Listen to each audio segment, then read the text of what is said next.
Fun Facts presents the 1953 Buick Wildcat 1 concept car. It is a 50s classic car. It is amazing looking. It was introduced in 1953. I'm excited. I hope you're excited.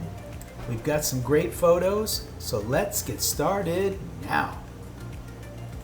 The Buick Wildcat was a fiberglass-bodied concept car for the 1953 Motorama display. When Buick introduced the Wildcat 2 concept in 1954, the original Wildcat became known as Wildcat 1. Buick had pioneered the idea of a concept car in the late 1930s, with the Y job, and the early 1950s concept cars were being used throughout the industry to gauge public interest in particular designs and to experiment with various design directions.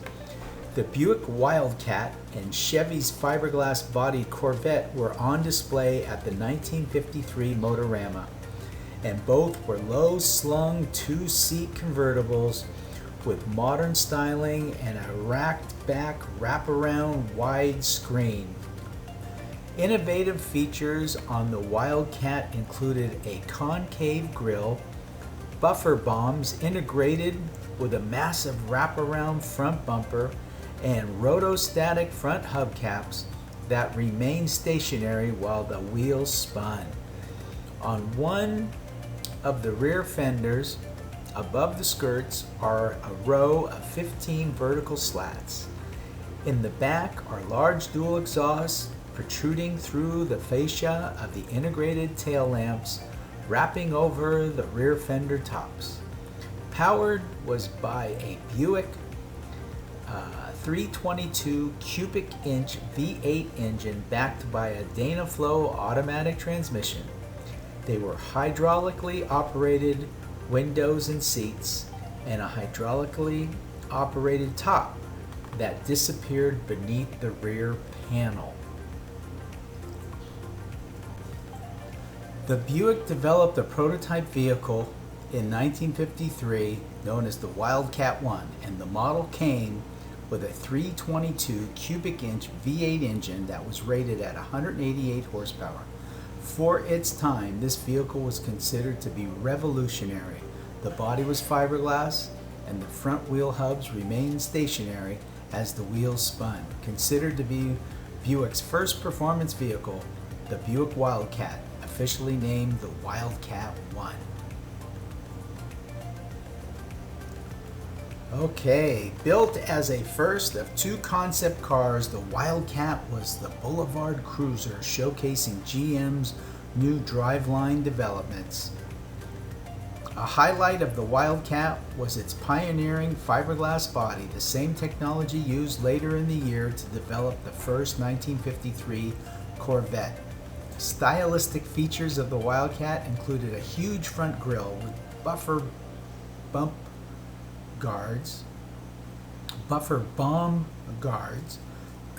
prominent rear tail fins, built-in lights, and a wraparound front windshield. The Wildcat showcased GM's new Fireball 215 cubic inch V8 that could produce up to 188 bhp. This all-aluminum engine turned out to be useful during the fuel crisis of 1956 and was later sold to Rover.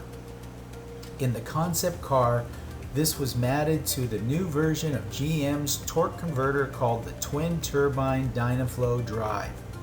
A unique feature of the car was its front hubcaps, which incorporated technology called rotostatic brake cooling discs.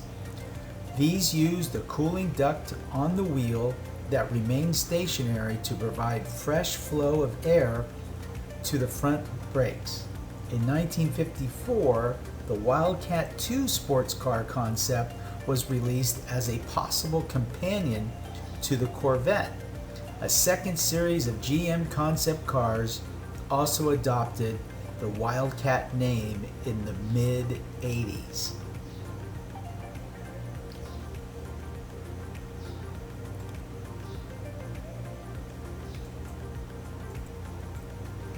Okay, the 1953 Buick Wildcat 1 was a concept car designed and built primarily to test the use of fiberglass in automobile bodybuilding.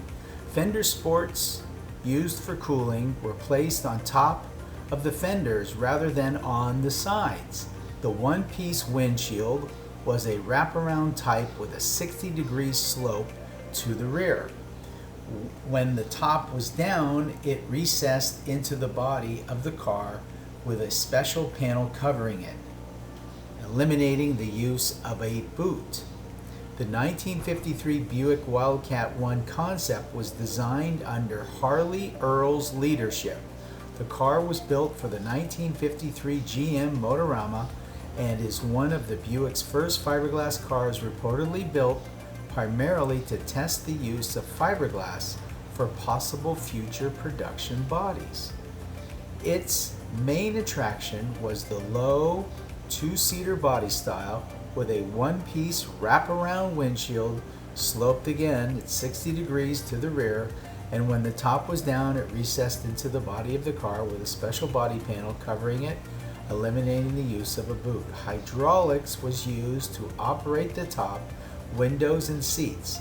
Foot controls operated the radio, and the styling of the grille and front bumper inspired later production models.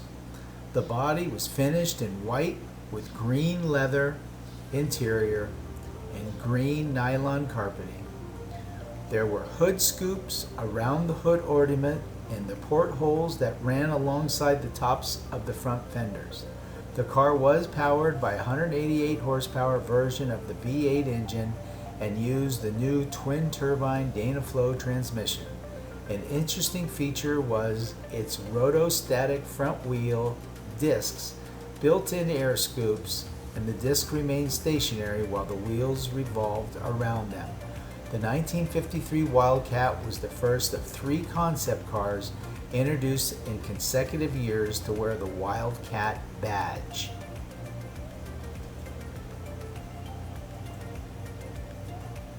Okay, well, if you found yourself this far into the video, we'd certainly like to thank you for taking the time out of the video. I've been reading from a couple different websites. I know that there's a little bit of repetitiveness there, but I'm going to leave the links below in the description, and just in case you want to check out those websites.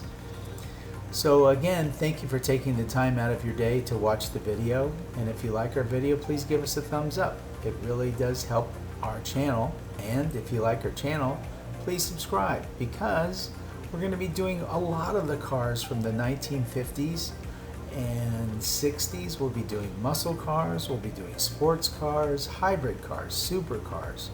We'll be doing different car shows throughout the countries.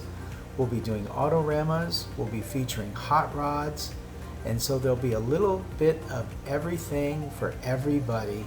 And again, always, thank you very much for taking the time out of your day, and always, always, always, take good care.